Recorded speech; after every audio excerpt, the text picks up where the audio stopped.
ভর্তা খেতে কে না পছন্দ করে। আমরা কম বেশি সবাই ভর্তা খেতে পছন্দ করি, তবে বাটাবাটির ঝামেলার জন্য আমরা ভর্তা খেতে চাই না।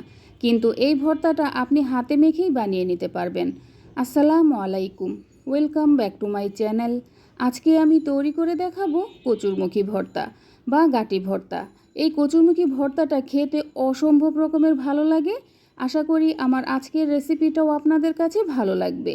তাহলে চলুন কথা না বাড়িয়ে শুরু করা যাক। প্রথমে আমি কচুরমুখীগুলো সেদ্ধ করে নেব। এর জন্য এখানে একটা হাঁড়ি নিয়েছি। এখন আমি এই হাঁড়ির মধ্যে একটু বেশি পরিমাণে পানি দিয়ে নেব, কারণ এই পানিতেই আমার কচুরমুখীগুলো সেদ্ধ হয়ে যাবে। এখন আমি নিয়ে নিচ্ছি কচুরমুখী। আমি এখানে 300 গ্রাম কচুরমুখী নিয়েছি। তারপর কচুরমুখীগুলো ভালো করে ধুয়ে পরিষ্কার করে নিয়েছি। এখন আমি এই পানির মধ্যে দিয়ে একটা ঢাকনা দিয়ে ঢেকে দেব। ঢেকে চুলার আঁচ মাঝারিতে রেখে আমি কচুরমুখীগুলো সেদ্ধ করে নেব। মাঝে আর ঢাকনা তুলে নেড়েচেড়ে দেওয়ার কোনো প্রয়োজন নেই, এইভাবে করেই ঢেকে জাল করে নিতে হবে। আমি বেশ কিছুক্ষণ জাল করে নিয়েছি। কচুরমুখীতে যে পানি দিয়েছিলাম সেই পানি কিন্তু অনেকটাই কমে গিয়েছে, আর কচুরমুখীগুলো ভালোভাবে সেদ্ধ হয়ে গিয়েছে। আমি একটি কাঁটা চামচ দিয়ে দেখিয়ে দিচ্ছি, দেখুন কচুরমুখী কতটা নরম সফট হয়ে গিয়েছে। আপনি কাঁটা চামচ দিয়ে বা হাত দিয়ে দেখলেই বুঝতে পারবেন কচুরমুখীগুলো একদম নরম হয়ে যাবে।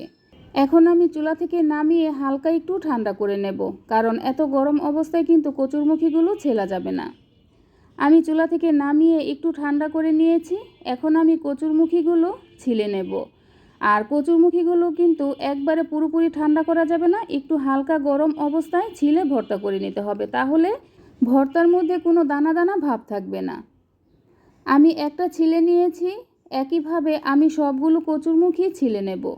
এই কচুরমুখী ভর্তাটা খেতে এতটাই মজার যে আপনি একবার যদি বাসায় বানিয়ে খান তাহলে দেখবেন বারবার খেতে ইচ্ছে করবে।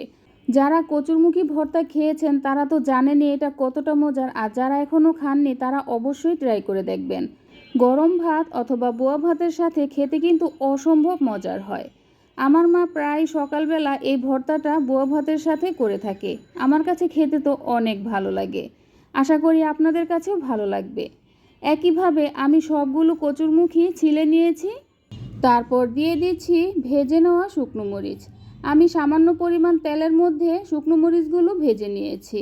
আর আমি এখানে 4টা শুকনো মরিচ দিয়েছি, তবে আপনারা আপনাদের পছন্দ মতো ঝালটা দিয়ে নেবেন। তারপর দিয়ে দিচ্ছি পেঁয়াজ কুচি। আমি এখানে 2টা পেঁয়াজ কুচি করে কেটে নিয়েছি। স্বাদ মতো লবণ, লবণটা আপনারা বুঝে দিয়ে নেবেন। এখন আমি শুকনো মরিচ লবণের সাথে প্রথমে ভালো করে মেখে নেব।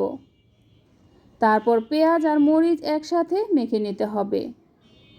এই ভর্তাটা বানানো কিন্তু খুবই সহজ, আপনারা একবার দেখলেই বানিয়ে নিতে পারবেন। এখন দিয়ে দিচ্ছি সরিষার তেল। আমি এখানে 1 টেবিল চামচের মতো সরিষার তেল দিয়েছি।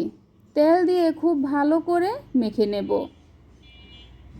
তারপর শেষের দিকে দিয়ে দেব ধনিয়া পাতা কুচি। ধনিয়া পাতা কুচি দেওয়ার পর একটু আলতোভাবে মেখে নেব। ধনিয়া পাতা কুচি, পেঁয়াজ কুচি সব একসাথে মেখে নিয়েছি। এখন আমি কচুরমুখীগুলো হাত দিয়ে ম্যাশ করে নেব। কচুরমুখী কিন্তু আপনি যেভাবেই রান্না করেন না কেন খেতে কিন্তু অসাধারণ লাগে। এই কচুরমুখী ভর্তা, তারপর মাছ দিয়ে রান্না করা, কচুরমুখীর ডাল, অনেক কিছুই রান্না করা যায়, কারণ কচুরমুখীটা খেতে অনেক বেশি টেস্টি হয় আর এটার মধ্যে পুষ্টিগুণও অনেক বেশি। আমার কিন্তু ভর্তাটা হয়ে গিয়েছে। ভর্তার কালারটা মাশাআল্লাহ কত সুন্দর হয়েছে। এখন আমি একটা বাটিতে সার্ভ করে নেব। এই তো হয়ে গেল কচুরমুখী ভর্তা। এটা বানানো কতটা সহজ তা আপনারা দেখেই তো বুঝতে পেরেছেন, আর খেতে তো অসম্ভব রকমের মজার হবে। আশা করি আমার আজকের রেসিপিটাও আপনাদের কাছে ভালো লেগেছে। আর যদি ভালো লেগে থাকে তাহলে অবশ্যই আমার চ্যানেলটাকে সাবস্ক্রাইব করবেন। আবার আসবো নতুন কোনো রেসিপি নিয়ে, তাহলে এ পর্যন্তই। আল্লাহ হাফেজ।